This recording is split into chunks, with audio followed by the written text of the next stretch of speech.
ગુજરાતના જાણીતા હવામાન આગાહીકાર અંબાલાલ પટેલને લઈને વિવાદ વકર્યો છે। વિજ્ઞાન જાથાના જયંત પંડ્યાએ અંબાલાલ પટેલની આગાહીઓ પર સવાલ ઉઠાવ્યા બાદ આગાહીકારો કૃષિ યુનિવર્સિટી અને હવામાન વિભાગ સાથે જોડાયેલા નિષ્ણાંતોમાં રોષ જોવા મળી રહ્યો છે। હવે આ સમગ્ર મુદ્દે હવામાન અને કૃષિ ક્ષેત્રના જાણકારોએ ખુલ્લેઆમ પ્રતિક્રિયા આપતા વિજ્ઞાન જાથાના નિવેદનોને વખોડી કાઢ્યા છે।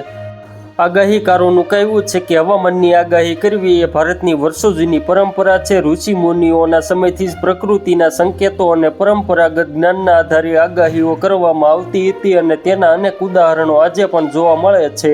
તેમના મતે અંબાલાલ પટેલ બદલી વાક્ય જેવી પ્રાચીન પરંપરાના આધારે આગાહીઓ કરે છે અને તેની ઘણી આગાહીઓ સમયાંતરે સાચી પણ પડી છે।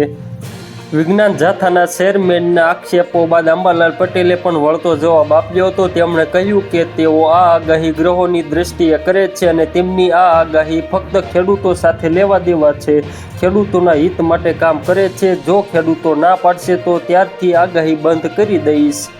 બીજી તરફ કૃષિ યુનિવર્સિટીના નિષ્ણાંતોએ જણાવ્યું કે છેલ્લા કેટલાક વર્ષોમાં અલ નીનો જેવી વૈશ્વિક આબોહવા ઘટનાઓના કારણે હવામાનમાં અણધાર્યા ફેરફારો જોવા મળ્યા છે, જેના કારણે ઘણી વખત વૈજ્ઞાનિક મોડલ્સ અને પરંપરાગત આગાહીઓ બંનેમાં તફાવત જોવા મળે છે।